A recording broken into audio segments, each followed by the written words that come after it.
नमस्कार, ये आकाशवाणी शिमला है। अब आप प्रभा शर्मा से प्रादेशिक समाचार सुनिए। आज के मुख्य समाचार। प्रधानमंत्री जनधन योजना के 6 साल पूरे, पीएम नरेंद्र मोदी ने गरीबी उन्मूलन के लिए बताया बड़ा आधार। मुख्यमंत्री जयराम ठाकुर ने मंडी के सरकाघाट में 94 करोड़ से अधिक की विकास परियोजनाओं के किए उद्घाटन व शिलान्यास। राज्यपाल बंडारू दत्तात्रेय ने राष्ट्रीय शिक्षा नीति के प्रभावी कार्यान्वयन के लिए 5E पर दिया विशेष बल।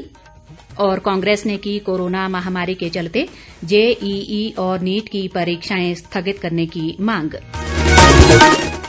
अब समाचार विस्तार से। केंद्र सरकार के प्रमुख कार्यक्रम प्रधानमंत्री जनधन योजना के आज 6 वर्ष पूरे हुए हैं। देश के सभी लोगों को बैंकिंग सुविधाओं से जोड़ने के लिए 28 अगस्त 2014 को ये योजना लागू की गई थी। इस योजना के अंतर्गत अब तक 40 करोड़ 35 लाख बैंक खाते खोले गए हैं और इन खातों में 1,31,000 करोड़ रुपए जमा कराए गए हैं। प्रधानमंत्री जनधन योजना के लगभग 8 करोड़ खाता धारकों को विभिन्न सरकारी योजनाओं के अंतर्गत प्रत्यक्ष लाभ अंतरण प्राप्त हो रहा है। इस बीच प्रधानमंत्री नरेंद्र मोदी ने कहा है कि प्रधानमंत्री जनधन योजना से एक बड़ा बदलाव आया है और ये पहल गरीबी उन्मूलन के लिए एक आधार है। प्रधानमंत्री ने कहा कि ये योजना 6 साल पहले उन लोगों के लिए शुरू की गई थी जिनके पास बैंक में खाता नहीं था। प्रधानमंत्री ने कहा कि इससे लाभान्वित होने वाले लोगों में अधिकतर ग्रामीण और महिलाएं हैं। नरेंद्र मोदी ने इस योजना को सफल बनाने के लिए अथक प्रयास करने वालों की भी सराहना की। मुख्यमंत्री जयराम ठाकुर ने आज शिमला से वीडियो कॉन्फ्रेंसिंग के माध्यम से मंडी जिले के सरकाघाट विधानसभा क्षेत्र में 94 करोड़ 14 लाख रुपए की विभिन्न विकास परियोजनाओं के उद्घाटन व शिलान्यास किए। इस अवसर पर वर्चुअल रैली को संबोधित करते हुए मुख्यमंत्री ने कहा कि क्षेत्र में कार्यान्वित की जा रही सभी परियोजनाओं को समयबद्ध पूरा किया जाएगा। जयराम ठाकुर ने कहा कि प्रधानमंत्री नरेंद्र मोदी के नेतृत्व में अन्य विकसित देशों की तुलना में भारत को कोरोना महामारी से कम क्षति पहुंची है। उन्होंने कहा कि प्रदेश सरकार ने भी इस महामारी को फैलने से रोकने के लिए प्रभावशाली कदम उठाए हैं। मुख्यमंत्री ने कहा कि सीएम हेल्पलाइन प्रदेश के लोगों की समस्याओं के समाधान के लिए वरदान साबित हुई है। उन्होंने कहा कि प्रधानमंत्री किसान सम्मान निधि योजना के तहत 8,75,000 से अधिक किसान लाभान्वित हुए हैं। इस मौके पर जल शक्ति मंत्री महेंद्र सिंह ठाकुर ने कहा कि सरकाघाट में 30 करोड़ रुपए की लागत से निर्मित होने वाली प्रशिक्षण अकादमी से क्षेत्र के युवा लाभान्वित होंगे। सांसद रामस्वरूप शर्मा और स्थानीय विधायक कर्नल इंद्र सिंह ने भी इस दौरान अपने विचार व्यक्त किए।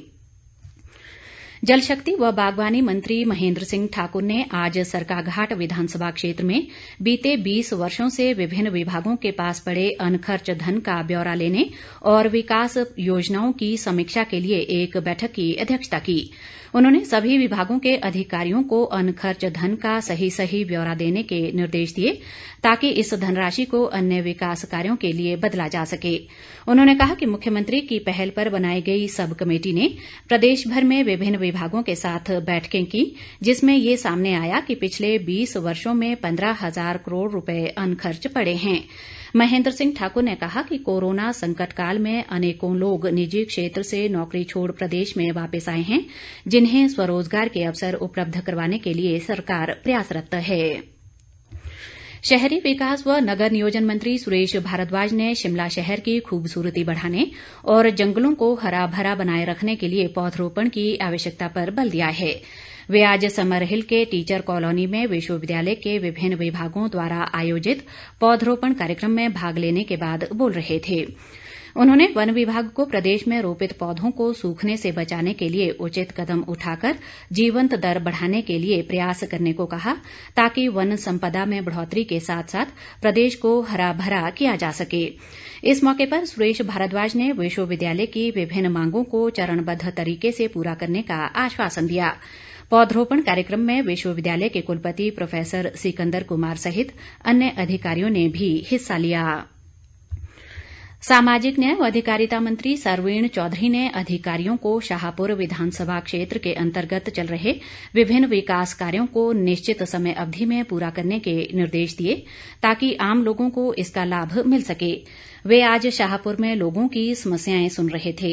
उन्होंने कहा कि प्रदेश सरकार समाज कल्याण को विशेष प्राथमिकता दे रही है और समाज के कमजोर व पिछड़े वर्ग के लोगों के सामाजिक व आर्थिक उत्थान के लिए कई अहम फैसले लिए गए हैं। सरवीण चौधरी ने बरसात के इस मौसम में लोक निर्माण और जल शक्ति विभाग को विशेष रूप से सजग रहने के निर्देश दिए। राज्यपाल बंडारू दत्तात्रेय ने राष्ट्रीय शिक्षा नीति के प्रभावी कार्यान्वयन के लिए इफेक्टिव, एफिशिएंट, एम्पावर, ईज और इक्विटी सहित 5E पर विशेष बल दिया है। वे आज पंजाब विश्वविद्यालय चंडीगढ़ द्वारा राष्ट्रीय शिक्षा नीति पर आयोजित वेबिनार में बतौर मुख्य अतिथि बोल रहे थे। उन्होंने कहा कि इस शिक्षा नीति में 21वीं सदी के बदलते भारत की आंतरिक और वैश्विक चुनौतियों को पूरा करने की तैयारियां प्रतिबिंबित की गई हैं। उन्होंने कहा कि नई शिक्षा नीति से योग्यता, रुचि और मांग के बिना प्रतिस्पर्धा करने की प्रवृत्ति से शिक्षा को बाहर लाना संभव हो पाएगा, जिससे युवा वर्ग रचनात्मक और प्रतिबद्ध जीवन जीने के लिए प्रेरित होंगे। ग्रामीण विकास व पंचायती राज मंत्री वीरेंद्र कंवर को नेशनल यूनियन ऑफ जर्नलिस्ट की राज्य इकाई ने आज थानाकलां में कोरोना योद्धा के सम्मान से सम्मानित किया। वीरेंद्र कंवर ने इसके लिए इकाई का आभार जताते हुए कहा कि कोरोना काल में कुटलैहड़ की जनता के सहयोग से धन संग्रह कर मुख्यमंत्री व प्रधानमंत्री राहत कोष में भेजा गया। इसके अलावा जनता को मास्क व सैनिटाइजर सहित अन्य बचाव सामग्री भी उपलब्ध करवाई गई। वन मंत्री राकेश पठानिया ने आज सोलन में वन अधिकारियों के साथ एक समीक्षा बैठक की और जिले में चल रहे वन विभाग के कार्यों का जायजा लिया। वन मंत्री ने कहा कि विभाग हर वर्ष लाखों पौधे लगाता है, जिनमें से करीब 70% ही जीवित रहते हैं। उन्होंने वन अधिकारियों से अपना कार्य तन्मयता से करने का आह्वान किया ताकि पर्यावरण को संरक्षित किया जा सके। पठानिया ने कहा कि वन विभाग में कार्य करने संबंधी अनापत्ति प्रमाण पत्र विभाग प्रदेश में ही बन रहा है, जिससे अनापत्ति प्रक्रिया सरल होगी। कांग्रेस ने कोविड-19 के चलते जेईई और नीट की परीक्षाएं आयोजित करने के फैसले की कड़ी आलोचना की है।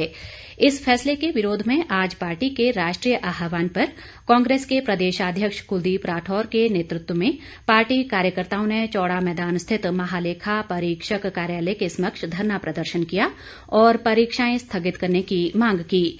कुलदीप राठौर ने कहा कि इस समय देश व प्रदेश में कोविड-19 का खतरा बढ़ता जा रहा है और इस परीक्षा में देश भर से बच्चे शामिल होंगे, जिससे संक्रमण का खतरा बढ़ सकता है। राठौर ने कहा कि कोरोना की गंभीर चुनौती के मद्देनजर केंद्र सरकार को प्रतियोगी परीक्षाओं को फिलहाल स्थगित करना चाहिए। केंद्र सरकार के फैसले के विरोध में शिमला के अलावा प्रदेश के अन्य क्षेत्रों में भी कांग्रेस ने प्रदर्शन किया। प्रदेश में कोरोना वायरस के मामलों में वृद्धि लगातार जारी है और ये संख्या बढ़कर 5,566 हो गई है। प्रदेश में आज अभी तक कोरोना के 65 नए मामलों की पुष्टि हुई है। इनमें से सबसे अधिक 16 मामले सिरमौर जिला से, ऊना से 15, चंबा से 14, शिमला से 11, कांगड़ा से 4, बिलासपुर व किन्नौर से 2-2 और कुल्लू जिले से एक नया कोरोना मामला सामने आया है।